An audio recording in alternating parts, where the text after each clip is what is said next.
Dan 4 hal, bukan Allah kasih kemudahan berarti kita berjalan mencari rezeki Allah kasih, tidak. Bukan dikasih kemudahan, tapi di mana saja kita ada, posisi kita di mana saja, Allah datangkan rezeki kepada kita. Yang pertama, qiyamul lail, salat malam. Yang kedua, berbanyak istighfar waktu sahur. Kalau anda tidak salat malam, jangan tinggalkan istighfar waktu sahur. Waktu sahur kapan? Kira-kira 30 minit sebelum azan. Disitulah Allah sendiri memuji. Allah bangga dan senang terhadap orang yang sahur. Sampai ulama berkata, tidak ada ibadah yang terbaik di waktu sahur selain istighfar. Jadi boleh baca Quran, boleh salat malam, boleh zikir, boleh apapun, tapi yang terbaik istighfar. Fokus hanya istighfar. Astaghfirullah wa atubu ilaih, termasuk istighfar Allahumma anta rabbi la ilaha illa ant, yang Bapak Ibu tahu sayyidul istighfar, yang terutama, yang paling luar biasa. Allahumma anta rabbi la ilaha illa anta khalaqtani wa ana 'abduka wa ana 'ala 'ahdika wa wa'dika mastata'tu a'udzu bika min syarri ma sana'tu abu'u laka bi ni'matika 'alayya wa abu'u bi dhanbi faghfir li fa innahu la yaghfiru dzunuba. Ya Allah, kalau kita fahami doa ini luar biasa.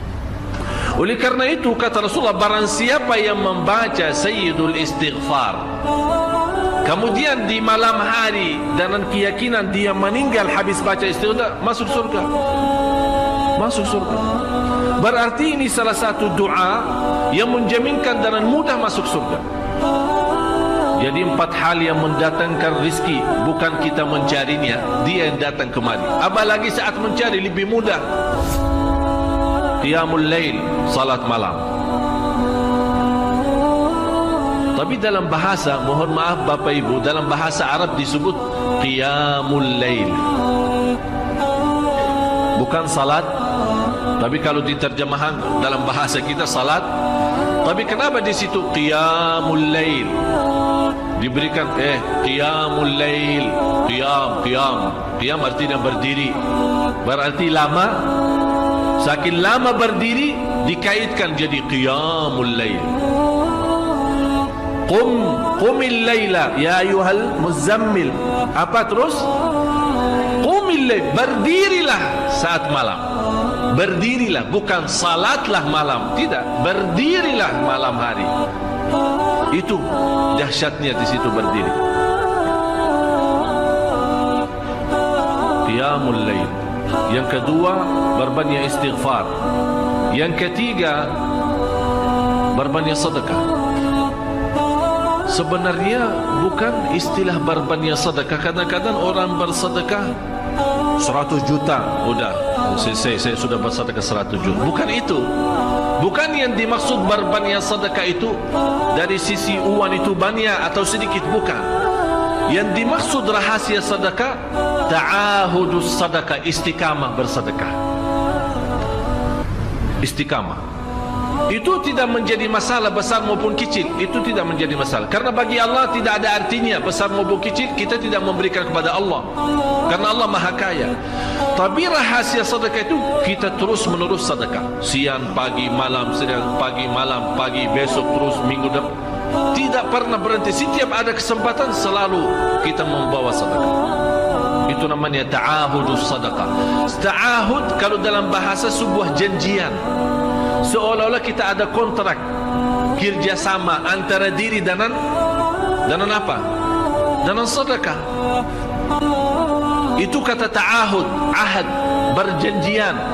Saya berjanji, seolah-olah ada berjanjian antara kita dalam sedekah. Jadi tidak boleh terlepas dari berjanjian, seolah-olah kita menghormati berjanjian. Bagaimana menghormati? Kita terus kerjasama.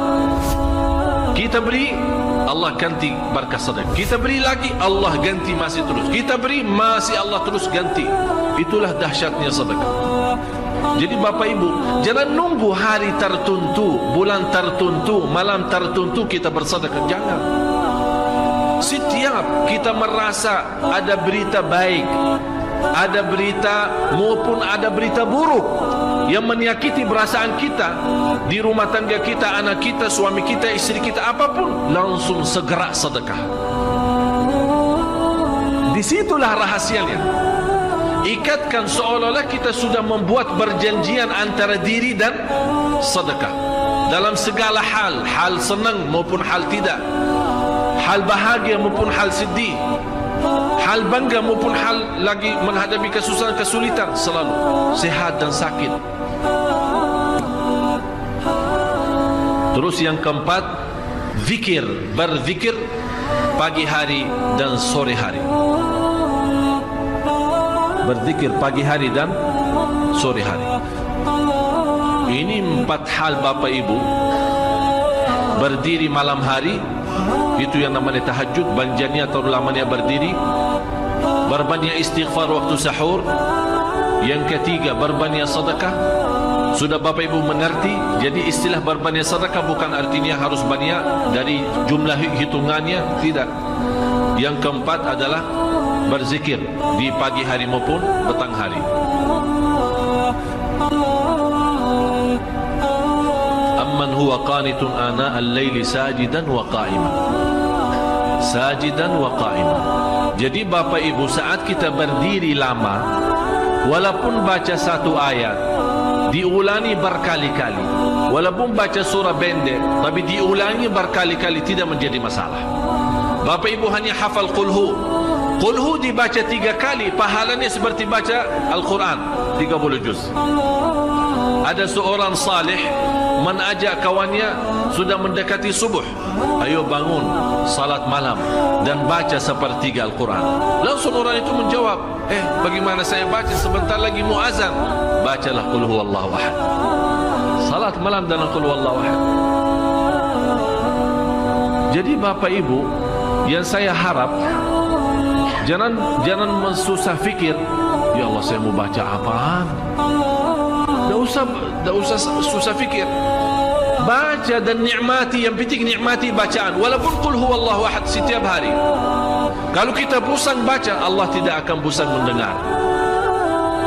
Malah Allah paling senang mendengar bisikan bacaan dan bisikan doa kita malam hari.